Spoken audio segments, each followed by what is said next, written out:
Hi అండి, ఎలా ఉన్నారు? నేను మీ Purushottam. Welcome to our channel Hema Purush. మేము దత్తయాత్రలో భాగంగా 10వ తేదీ కురువపుర క్షేత్రాన్ని దర్శించి రాయచూర్ చేరుకున్నాము. 11వ తేదీ ఉదయం రాయచూర్ నుండి మరొక ప్రముఖ దత్తక్షేత్రమైనటువంటి గానుగాపూర్ బయలుదేరాము. ఈరోజు మనం దత్తక్షేత్రమైన శ్రీక్షేత్ర గానుగాపూర్ యొక్క సంపూర్ణ క్షేత్ర దర్శనం చేసుకుందాం రండి.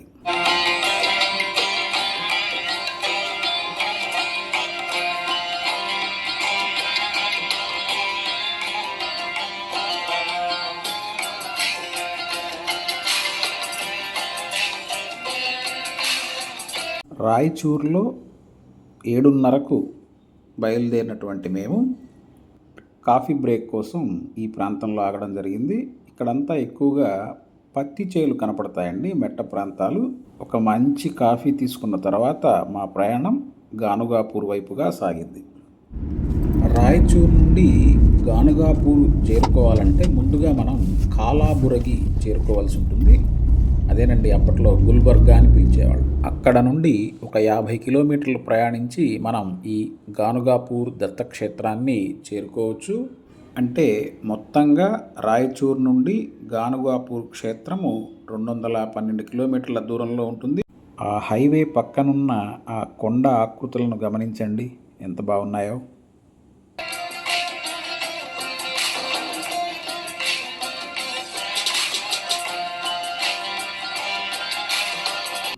మీరు ఇప్పుడు చూస్తున్నది యాద్గిర్ కొండ మీద ఉన్నటువంటి కోట. మన చంద్రగిరి కోటలాగా ఉన్నది.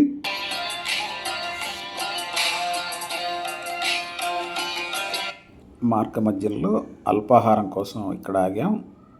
ఈ ప్రాంతాల్లో ఏం టిఫిన్ ఉందని భయపడుతూ వెళ్తే మన దోశ ఉంది, ప్రాణం లేచి వచ్చింది. రిస్క్ ఎందుకని నేను దోశ తిన్నాను. మా శిష్యమిత్రుడు ప్రసాద్ పోహా, అటుకుల ఉప్మా అనుకుంటారండి, తీసుకున్నాడు. మొత్తానికి టిఫిన్ అయితే రుచిగా ఉంది. డ్రైవింగ్కి ఇబ్బంది లేకుండా మా శిష్యమిత్రుడు కిరణ్ ఇడ్లీ మాత్రమే తీసుకున్నట్టున్నాడు. అల్పాహారాన్ని ముగించిన తర్వాత మా ఆధ్యాత్మిక ప్రయాణం గానుగాపూర్ వైపుగా సాగింది.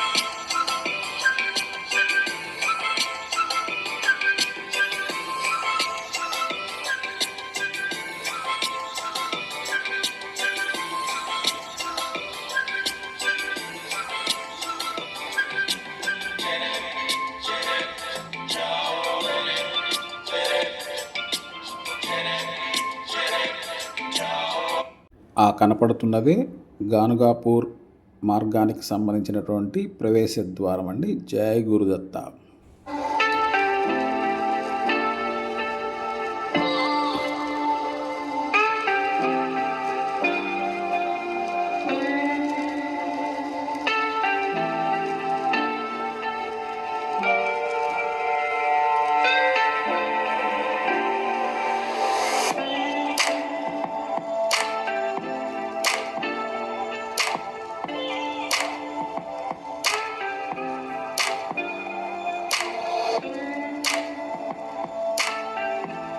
ఈ సీమలో వేడివేడి కాఫీ, టీ దొరకడం కొంచెం కష్టమేనండి.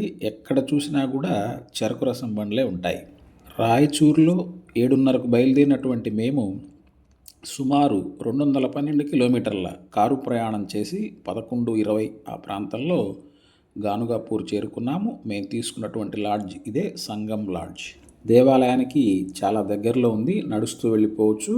మేము అక్కడికి వెళ్ళిన తర్వాత ఆ లాడ్జ్ వాళ్ళు 12 గంటలకు హారతి మహాప్రసాదం ఉంటుందనగా హడావుడిగా బయలుదేరి స్వామి దర్శనానికి వచ్చామండి.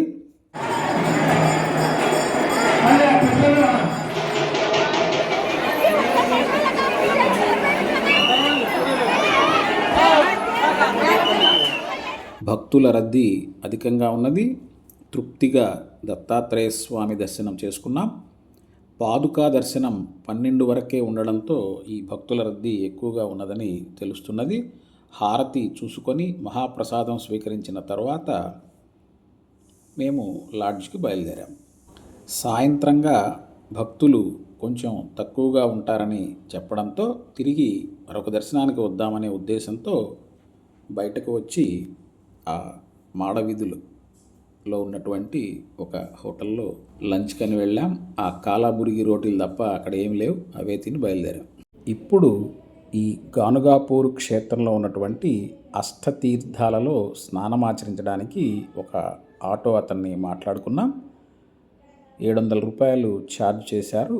అతని మాటల్లోనే ఏమేం చూపిస్తారు, ఎలా దర్శనం చేసుకోవాలి గానుగాపూర్లో, సంపూర్ణ గానుగాపూర్ దర్శనం అంటే ఏంది అనేది విందాం. అతని పేరు ఆనంద్ అండి. అతని ఫోన్ నెంబర్ని డిస్క్రిప్షన్లో ఇస్తాము, చెక్ చేయండి. नमस्कार दोस्तों, यह हमारा गानगापुर है। गानगापुर में हमारे अष्ट तीर्थ में इतने 8 तीर्थ है। 8 तीर्थ करेंगे तो वो सब आपका जो भी पाप किए रहेंगे वो सब दूर होंगे। वो 8 तीर्थ का नाम मैं बताने जा रहा हूँ, वो ध्यान से सुनिए।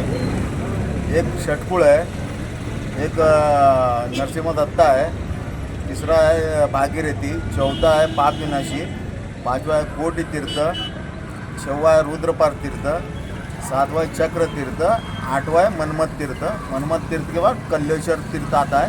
ये आप करेंगे तो आपका पूरा जो भी पाप ये करे रहेंगे तो दूर हो जाएंगे। Okay, thank you Anand. ముందు రోజు సాయంత్రంగా గానుగాపూర్ క్షేత్రానికి వచ్చినట్లయితే పక్క రోజు ఉదయం ఈ అష్టతీర్థాల్లో స్నానమాచరించిన తర్వాత ఆ దత్తాత్రేయుని దర్శనం చేసుకోవడం మంచిది. ఇప్పుడు మనం అష్టతీర్థాల్లో రెండవదైనటువంటి నృసింహదత్త తీర్థం వద్ద ఉన్నాము. అక్కడ ప్రత్యేకంగా ఒక పడవ మాట్లాడుకొని పవిత్రమైనటువంటి భీమా అమరజ సంగం వద్దకు వెళ్ళవలసి ఉంటుంది. దానినే షట్కుల తీర్థం అంటారు. మనం ఈ తీర్థ స్నానాలని షట్కుల తీర్థం నుండే ప్రారంభించవలసి ఉంటుంది.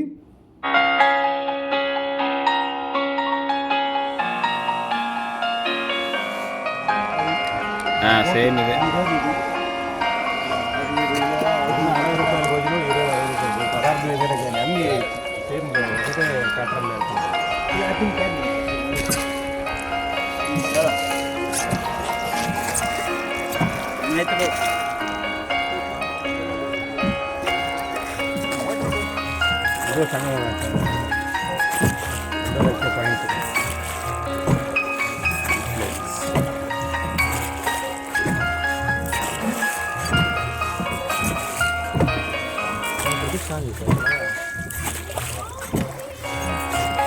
సార్, మీరు గురు చరిత్ర చదవండి. చదివిన తర్వాత మిమ్మల్ని గానుగాపూర్ క్షేత్రానికి తీసుకువెళ్తాను అని చెప్పిన మాట ప్రకారం గానుగాపూర్ క్షేత్ర దర్శనం చేయించినటువంటి శిష్యమిత్రుడు కిరణ్కు ధన్యవాదాలు తెలుపుకుంటూ మా ఈ భీమా అమరజ నదీ సంగమం నుండే ఈ తీర్థయాత్ర ప్రారంభమైంది. శ్రీ నృసింహ సరస్వతి స్వామివారిని దత్తాత్రేయుని యొక్క రెండవ అవతారంగా పరిగణిస్తారు. ఆయన 14వ శతాబ్దం చివరి నుంచి గానుగాపూర్లో నివసించి ఆధ్యాత్మిక బోధనలు చేసినట్లు గురుచరిత్రలో ఉన్నది.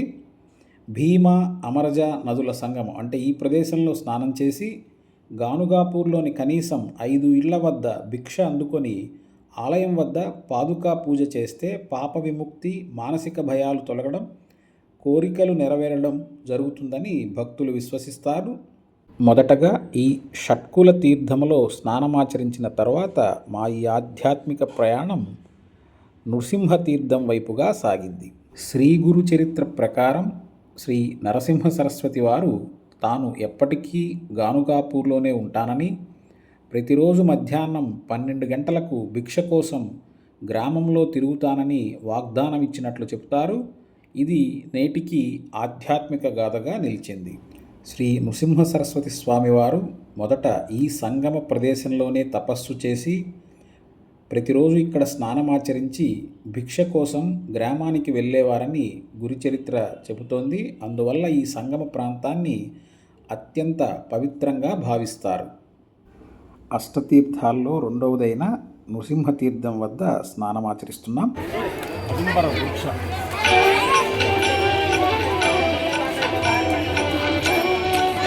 ఈ గానుగాపూర్ దత్తక్షేత్రంలో ఉన్నటువంటి పవిత్రమైనటువంటి ఔదుంబర వృక్ష ప్రాంగణానికి వచ్చి ఉన్నాము. ఈ పవిత్ర ప్రాంతంలో భక్తులు సామూహికంగా శ్రీ గురుచరిత్ర పారాయణం చేస్తుండడాన్ని మీరు గమనించవచ్చు. ఇక్కడకు పక్కనే ఉన్నటువంటి నృసింహ సరస్వతి స్వామివారి దర్శనానికి వెళ్తున్నాం. రండి. జై గురుదత్త. ఇప్పుడు మనం అష్టతీర్థాల్లో మూడవదైనటువంటి భాగీరథి తీర్థం వద్ద ఉన్నాము. ఈ యాత్రకు వచ్చేటప్పుడు ఒక రాగి చెంబును తీసుకువచ్చినట్లయితే నదీ స్నానం ఆచరించిన తర్వాత ఒక చెంబుకు ఆ జలాన్ని తీసుకొని అక్కడ ఉన్న దేవాలయంలో అభిషేకం చేయవచ్చు.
ఇప్పుడు మనం ఈ తీర్థాలలో నాలుగవదైనటువంటి పాప వినాశిని తీర్థం వద్ద ఉన్నాము. సొంత వాహనంలో వచ్చినప్పటికీ ఈ యాత్రకు ఈ తీర్థాల వద్దకు లోకల్గా ఒక ఆటో మాట్లాడుకొని రావడం మంచిది. రూట్ కూడా అంత పెద్దగా బాగలేదు.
మనం ఇప్పుడు ఐదవదైనటువంటి కోటి తీర్థం వద్ద ఉన్నాము. ఆ తీర్థంలో స్నానమాచరించి మన రాగి చెంబులో తెచ్చుకున్న జలంతో ఈ శివయ్యకు అభిషేకం చేసుకోవచ్చు.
మనం 6వ తీర్థమైనటువంటి రుద్రపాద తీర్థం వద్ద ఉన్నాం.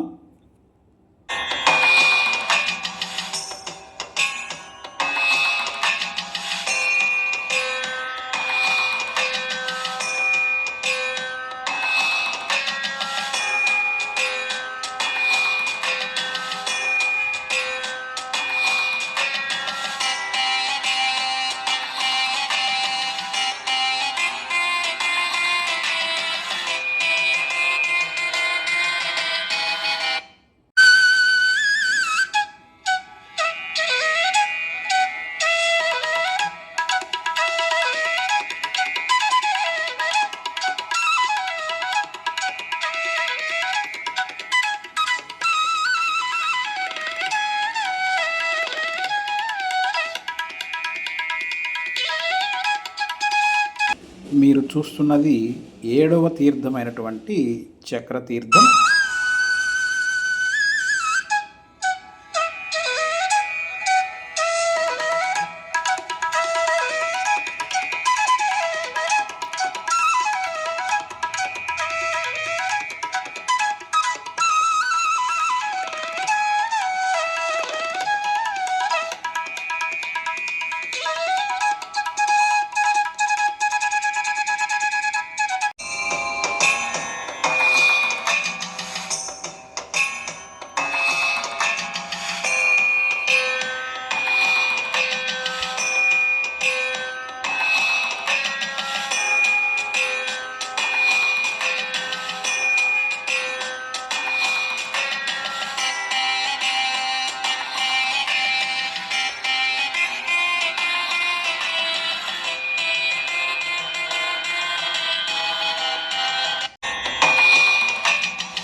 మనం ఇప్పుడు చివరిది మరియు 8వది అయినటువంటి మన్మథ తీర్థం వద్ద ఉన్నాము.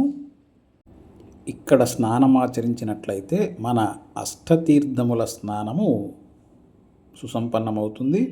గురుదత్త శ్రీ గురుదత్త జై గురుదత్త శ్రీ గురుదత్త జై గురుదత్త శ్రీ గురుదత్త జై గురుదత్త శ్రీ గురుదత్త జై గురుదత్త శ్రీ గురుదత్త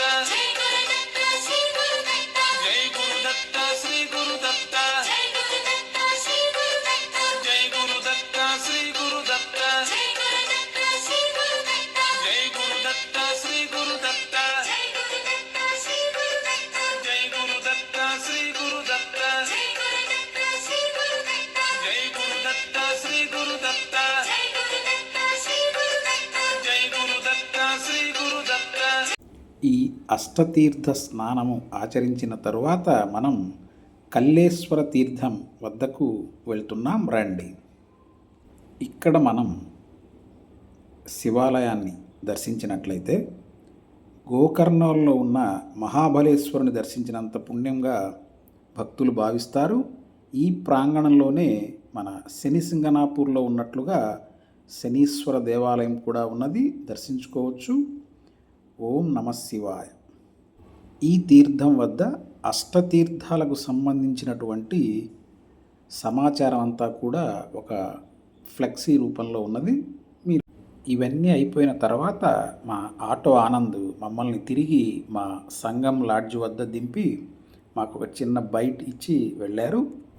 ఒక మంచి కాఫీ తాగుదామని హోటల్స్ వెతుక్కుంటూ చిన్నగా ఇప్పుడు మీరు చూస్తున్న హోటల్ వద్దకు వచ్చాం. మంచి కాఫీనే ఉన్నది, కాకపోతే కొంచెం ధర ఎక్కువగా ఉంది. కాఫీ తాగిన తర్వాత ఇందాక అనుకున్నాం కదా, ఉదయం హారతని హడావుడిగా దత్తాత్రేయ స్వామి దర్శనానికి వెళ్ళడం జరిగింది. ఇప్పుడు ఈ అష్టతీర్థాల్లో స్నానం ఆచరించిన తర్వాత మరలా సాయంత్రంగా ఒకసారి ఆ దత్తాత్రేయ దర్శనానికి వెళ్తున్నాం. అక్కడ విశేషాలను వివరంగా మీకు తెలియజేసే ప్రయత్నం చేస్తాను. జై గురుదత్త. మీరు చూస్తున్నది గానుగాపూర్ బస్టాండ్ అండి. అక్కడికి సమీపంలోనే ఈ ప్రవేశ ద్వారం గుండా మనం దత్తాత్రేయుని ఆలయానికి చేరుకోవచ్చు. ఈ క్షేత్రానికి సమీప రైల్వే స్టేషను గానుగాపూర్ రోడ్. ఇక్కడ నుండి 22 కిలోమీటర్ల దూరంలో ఉన్నది. సమీప విమానాశ్రయాలు హైదరాబాద్ 250 కిలోమీటర్లు, కాలాబురగి అదే గుల్బర్గా 55 కిలోమీటర్లు. ఈ దత్తక్షేత్రం భక్తులకు పాప విమోచనం, మానసిక శాంతి కల్పించే పవిత్ర స్థలంగా పేరుగాంచినది. దర్శన క్రమం గురించి కొంతమంది ఇలా చెప్తున్నారు. ముందుగా నిర్గుణ పాదుకలు, తర్వాత సంగమేశ్వరాలయం, ఆ తర్వాత అష్టతీర్థాలు, చివరికి దత్తస్వామి దర్శనం చేయాలి అని ఒక దగ్గర ఉన్నది. దాదాపుగా మేము అలానే చేశాము అనుకుంటున్నాను. మాటల్లోనే మనం ఈ దత్తక్షేత్రం దగ్గరికి వచ్చేసామండి. అదే మీకు గానుగాపూర్ శ్రీ దత్త మందిరం యొక్క గాలిగోపురం. జై గురుదత్త, శ్రీ గురుదత్త.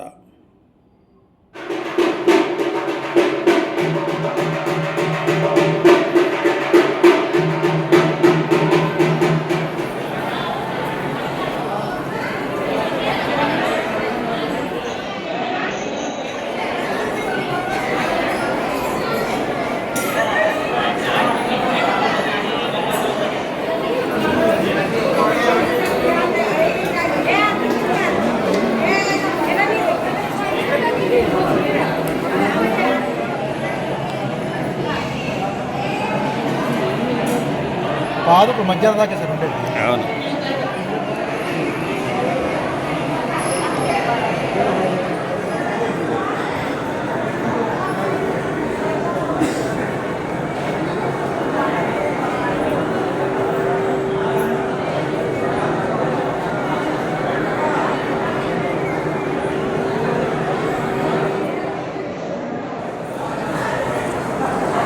రావాలంటే పైకి రావాలి సార్, రావాలి.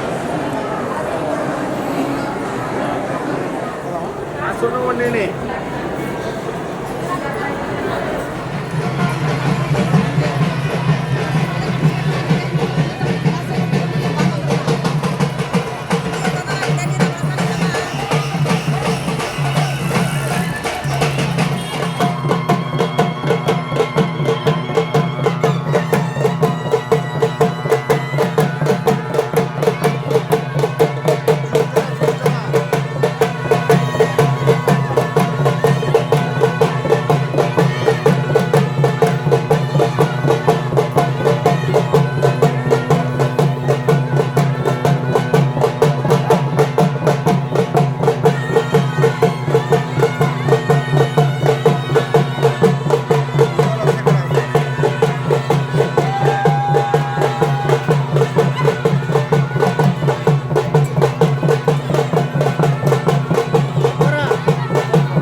जिवंत कला आहे.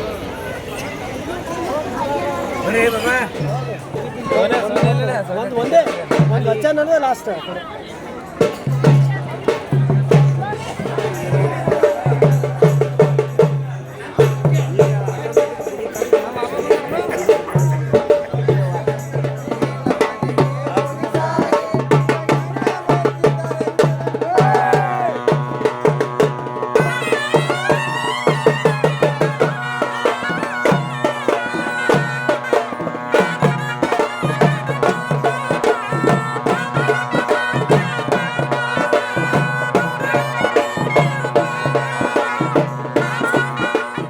ఇవండి మా గానుగపూర్ దత్తక్షేత్ర యాత్రా విశేషాలు. మీరు కూడా వీలు చేసుకొని ఈ దత్తక్షేత్రాన్ని దర్శించి ఆ దత్తాత్రేయుని అనుగ్రహానికి పాత్రులవుతారని ఆశిస్తూ, మా ఈ ఆధ్యాత్మిక ప్రయాణం నచ్చినట్లయితే లైక్ చేయండి, షేర్ చేయండి, కామెంట్ చేయండి, సబ్స్క్రైబ్ చేసి ప్రోత్సహించగలరు. ధన్యవాదములతో మీ పురుషోత్తం సైనింగ్ ఆఫ్.